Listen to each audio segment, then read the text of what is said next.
Well, good afternoon, Minecrafters, and welcome to our discussion today on joining the anti-shame campaign.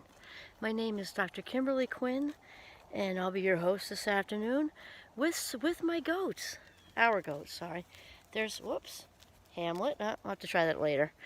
Hamlet and King Lear and Caesar out here joining me, and they're enjoying a lovely feast, as you can see right there.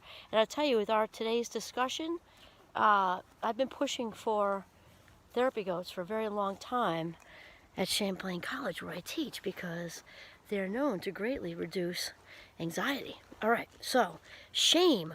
We're going to revisit that. We talked about that a little bit last time with Win from Within, and how,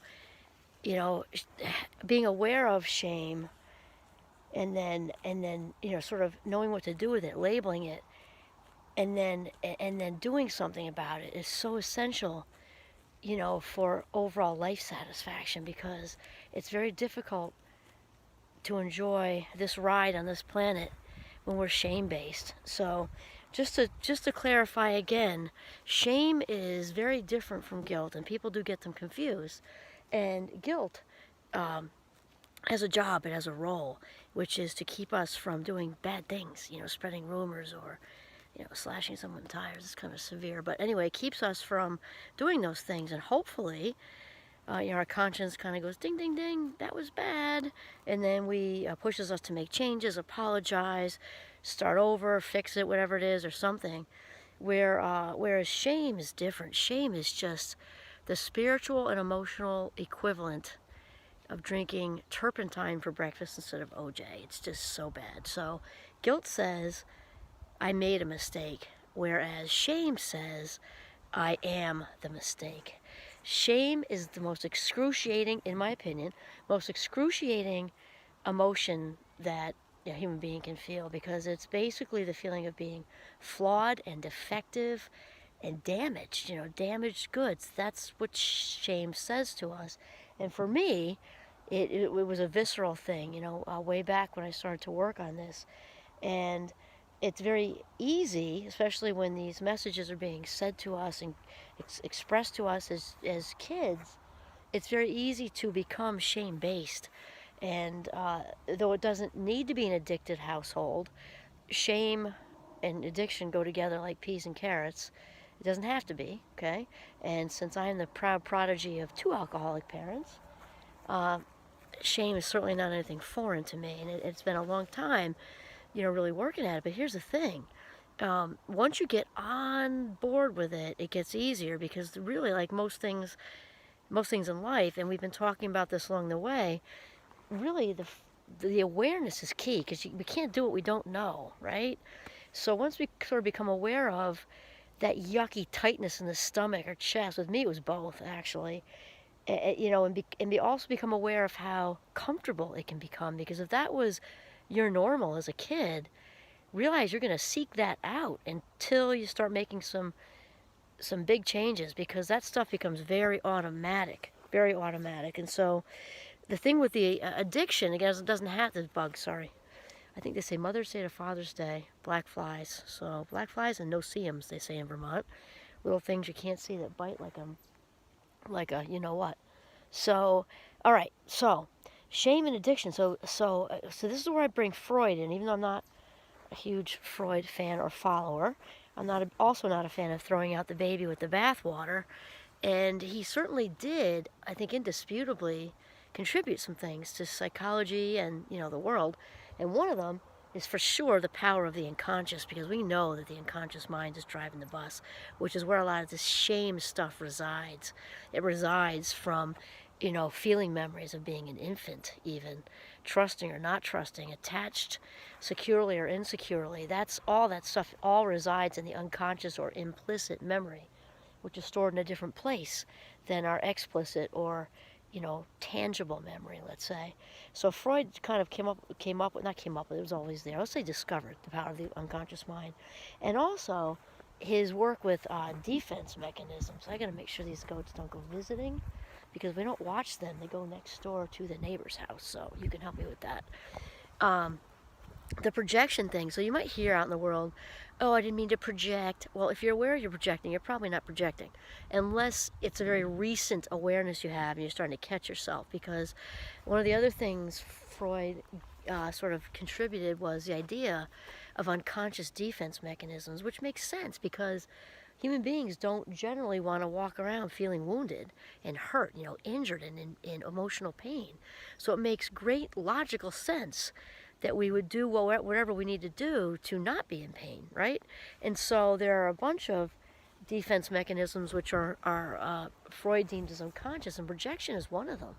And it makes also great sense that, let's say, addicted parents or even non-addicted parents, and there's all kinds of mental health stuff that could obviously, kind of move into this as well. It makes great sense that wounded parents would project shame onto small children, infants, toddlers, little kids, middle-sized kids, teens, and young adults, and then eventually older adults, because shame is so excruciating. Nobody wants to feel it. So, what better way to deal with it than unload it on somebody else? And again, they're not typically aware of this. So this obviously becomes habitual because there's a little release when we shame, say shaming things and rage at people, even though it's kind of like diet soda with an aftertaste, because it might feel good briefly in a strange kind of way because it's kind of letting air out of the balloon, but then of course we get hit with the shame again because we're feeling like a bad person, bad parent, whatever. So it's kind of like this cycle. So the first step is awareness. So we're going to see today, sorry, I got to get these bugs out of here. So the deal with shame is first we've got to notice it. So that's the awareness. We've got to notice it, then name it. This is shame. I watched that YouTube and now I get it. That visceral feeling I get when my mom's around or my dad's around or my new partner's around. I'm recognizing the consistency of that in these circumstances. And that has me feeling not enough. And also, as we've mentioned, things, typically things land along a spectrum because rarely does life kind of have polarized things. So it might be, somebody might be shame-based from severe, abuse, neglect, maltreatment as a child, and might, really have some deep stuff there. And somebody might be in the middle, and somebody might just notice that these things are kind of tripping their cord. So notice it first, label it second, and then seek higher ground. When you're starting to heal from the shame that just binds us up and keeps us stuck, it's so important to seek higher ground. And by that I mean your people, your trusted people, because we don't want to trust this vulnerable feeling that we're coming into, by wrapping around our shame and experiencing that with more conscious awareness. We need to have those people that you can let right in your rib cage with your most vulnerable information and emotions, and trust that it's not going to go anywhere. Even if they're not close to you physically, then you call them. And that is sort of the best way to deal with shame as we kind of learn to come out of it. Because really, when we're talking about winning from within and really living our best life, our most authentic existence, we've got to notice, name, seek higher ground, and then conquer the shame and heal from that, because it doesn't, nothing good comes out of that. It's just, and it can be a spirit breaker if it just, goes on for so long. And again, these YouTubes are also not meant to take the place of professional treatment for sure, but to complement. But shame is the source. It's the source of codependency, which is also considered addiction. Because when we have that gaping wound, I think of it like, I just watered the flowers actually, even though plants fear me and I try every year and shouldn't. But anyway, I was just watering them, and it's kind of like having a watering can with a hole in it. So you're kind of watering the flowers. You have to keep on filling it up because there's never satiated, because it's just like kind of running out the bottom, even though we feel like we're making progress, and we really don't until we kind of come into this place that we sort of get it. So the approval seeking, external approval seeking, at work, with partners, with friends, even with kids. And actually we're going to get into narcissism probably next time, because that's where a lot of this comes from. Not always, but narcissists are shame-based themselves, so they love to, damage other people, sadly. So, okay, lost my train of thought there. Okay, so label and conquer. Okay, so the external approval thing, that's coming from shame. That's a wound. It's a hole in us that we're trying to look to be filled up. Fill me up because I don't feel complete myself.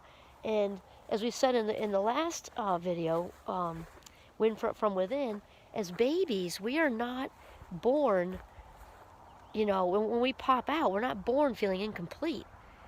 We're not. We're born feeling complete and enough and whole, and with 100% confidence that we'll be loved and cherished. And then something goes wrong, so it's kind of like an archaeological dig, and what can help as clues or tips with that is to look at our behavior, because that's just an external expression. Our actions, especially if they're patterns, are just expressions of what's going on the inside, right? And so we can look at, what do I still need to seek approval? I'm 30 and 40 and 50 or whatever, or I'm 20 and I'm just starting this road. Look at that in human doing behavior. And I'm not talking about just doing nice things to be a good person. My license plates are pay it forward. I'm very much a big fan of conscious acts of kindness. Though you got to look at what it's doing for. Is it just you're just doing it to be, just doing a pay it forward, or is it part of where you get your self-esteem from? Because if it's where you get your self-esteem from, that I feel good about myself, I feel enough because I do things for people. That's not healthy. That shame is the total source underneath that. And running around people pleasing and then getting resentful. How come I'm driving everybody's kids all over and I bake brownies for the PTO, 4 times in a row and nobody appreciates me, and all that ego filler stuff that's looking to be appreciated, looking for kudos, looking for approval, looking for reassurance. And then there's people who go out and date jerks, right? We talked about that. And then they break up with that jerk, and then there's another one just wearing a different outfit. And that's because that shame stuff is saying, I don't deserve better than this. And that person isn't aware of it. And so only when that person does the work on the inside is somebody different going to be at the front door. I mean, it's just how it is, because that thing about, what we put out there, they'll say, oh, you're going to put that out there. That's really true. Because if we're walking around not seeing, knowing, and believing our own value, we are putting that out there. So we're putting it out there to not be treated the best, all the way in the spectrum of that. To being mistreated, maybe even abused, or if it's maybe on the lighter end, but still not good, maybe that, not feeling worthy enough to get that next promotion or that job or that whatever, because we give off an energy when we don't see and believe in our own value. We put that out there to everybody. It's like I keep hearing the word frequency, and it's an energy. And so for me, the number one focus as far as, recovery from childhood and life is to, do the dig on your own shame story and figure that stuff out. And then eventually it comes down to, depending if there's narcissism involved, which we'll talk about at another time, depending on how severe those, the stuff that happened, is to release the toxics, because if they're going to continue to be toxic, they got to go. I mean, it's just how it is. No contact is the best thing. So notice shame, notice it, label it, seek higher ground, and then eventually possibly release, or at the very least set boundaries. And I'll also tell you that the number one cure for shame is love. And I don't mean to sound cheesy, but surrounding yourself with really good people, because with love around and good people around, shame does not stand a chance, and your creativity will flow, and all of it, just because you'll be in alignment and you'll be living your best life. This is Dr. Kimberly Quinn signing off from Northern Vermont. Have a mindful day.